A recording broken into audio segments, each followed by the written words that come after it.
Hey folks, a warm welcome to this month's update. I'm super excited to share with you 2 new buildings in the city. Joy feelings all around. I'm so happy with this, and I'll show you all of it in a second and go into all the details. As before this, I had taken the front section to a few Lego shows recently, so it had been a bit of a mess, stuff everywhere. I'm having to sort it all out. I'm also going to put up some more shelves in here for some ships, including the Ninjago one and the Metalbeard Sea Cow. Still got all these figures to place back into the city and all the vehicles. A cool thing I made for the shows was this sign. I used a few dot sets to do it. People really liked it. But with all the travel to the shows, a big problem I had was some fragile buildings, which I knew they were fragile, but they're maybe just a bit too fragile. This one in particular was in total disarray and pieces. So I've spent time reinforcing it with these panels. I still don't want to fill it all in as it's a total waste of parts, but I will be doing this with other buildings too, just to make them a wee bit stronger to transport. Anyways, back to the city. This is the Grand Emporium. To be honest, I was never overjoyed with this set. I did buy it back in 2010 when it came out. I only bought it for £140. I mean, it's crazy expensive now. And originally I had it in mind to convert it into a police station, but I kept putting it off. And actually, I just quite liked it as a department store, although I always wanted to make it taller. I always had in mind to do a large bank in the city. I wanted a tallish corner building near the railway station. So that's exactly what I've done. I haven't yet finished the fencing here. I'm waiting on parts. And I haven't done the interior of the bank, but the outside is done. On this corner was the shop sign. I've changed it to say bank, and I've added a fair bit of gold greebling to jazz it up a bit and make it a bit more fancy. But otherwise, most of the building stays intact. Of course, the biggest addition is another 2 floors, capped off with an ornate rooftop.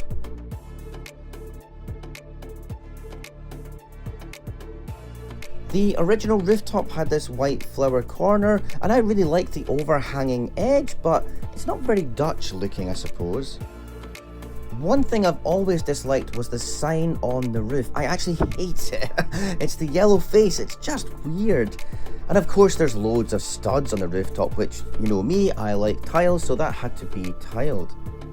I actually used a piece from the original brick bank. If you've got the set, you'll recognise it. I wanted to make the roof less flat, so did these rows of white curves, and also added 2 chimneys, which I think works well. I kept the skylight, then tiled the rest of the roof. The escalators to each floor remain, but there's no full interior yet. There is a cash machine, which I used from Ninjago City. I love the original tiled pattern out front from the set, but I swapped out the dark grey pavement for light grey, which is what I've used all throughout my city. This lettering was quite easy to change over to, although doing a K was difficult, so I ended up spelling it with a C, but they definitely don't write it like that in Dutch. It's not spelled with a C, so it's a bit wrong. The rear is very plain, but it's quite nice to just have a mostly solid tan wall. You can see the other side of the roof here.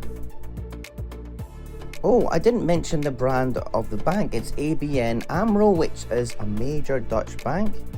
So I will glue this logo on properly. There's also one on the top. The main changes to the exterior are these brick-built Dutch flags and a whole load of gold greebling like I mentioned. I think gold just fits really well with a bank, and it looks good with the dark green. I wanted to keep the other floors the same though. I like them, and it looks fantastic with an extra 2 floors. It's quite a nice building to do that to. I certainly can't afford to buy another set. It's mental prices. So I've been accumulating enough parts to do this, especially the green windows. They were the most expensive part to purchase, and I got them from a seller on Brick Owl, and I was lucky recently as well to get tan 1x2 modified bricks at the Newcastle Lego store. I got a whole box of them for this. Now, not 1 but 2 new buildings. This darker tan building is an apartment and tobacco shop. For sure, Lego would never make a modular tobacco shop. You might be familiar with bits of it. It uses parts from the Harry Potter Grimmauld Place set. I was lucky enough to get a second-hand one on Gumtree. It was very expensive when it first came out. It was like over £100. Although it was missing figures, but who cares? I would sell them anyway. This set is just a facade, and I always had in mind to kind of join the tan parts together and make a large building. The roof, of course, has a very Dutch looking ornate section. I looked at real buildings for reference material for this and quite happy with the way it looks. And I have loads of black roof slopes to use up. The corner building I'm turning into a tobacco shop, or tabak in Dutch. I've added some Fallout related billboards on the side, Nuka-Cola and Vault-Tec. And you will be able to see this as the building next to it will be slightly recessed. I will eventually also add a sign to the roof saying tabak. Here is the original set. You might not know it had this sliding play feature, very cool, and it was to hide the house inside the other ones. And as you can see at the back, there's nothing to it, so I had to build a whole back section. So I've added a nightclub, which will basically never be seen. There's a wee alleyway there, and this bit will be very difficult to see soon because that building will be very close to this. I used a load of white parts instead, and yeah, it's just a bit random fun. Princess Leia is there, and no one will ever see this when it goes on display. I finally used the pool sign from the detective's office. I'm left with this narrow space. On the corner will be a comic book store, but behind that will be a very tall skyscraper, not a modern one, an old style one, but very tall. Looking back at this side, you can see it's a lot taller. I've added an extra floor, a lot more substantial than the original set.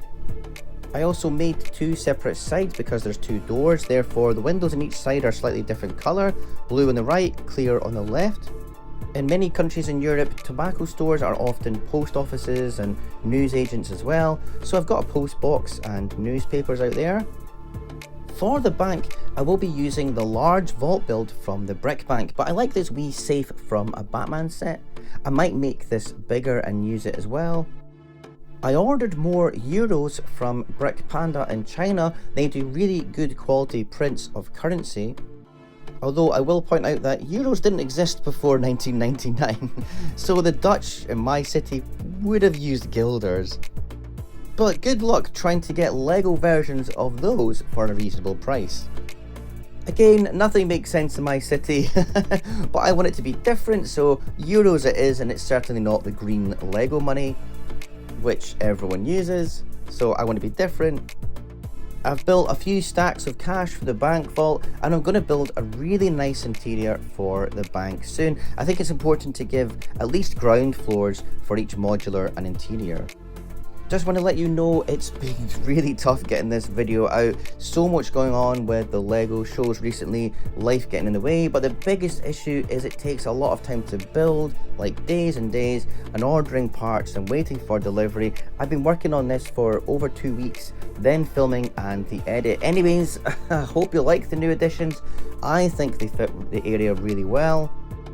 Next, I'm working on upgrading my boutique hotel and starting on the church, so lots to do. Hopefully I'll be back soon with the next update on that. In the meantime though, next week I will be doing a highlight video of Edinburgh 2025. Thanks to everyone for watching and all the support, and I'll catch you next time.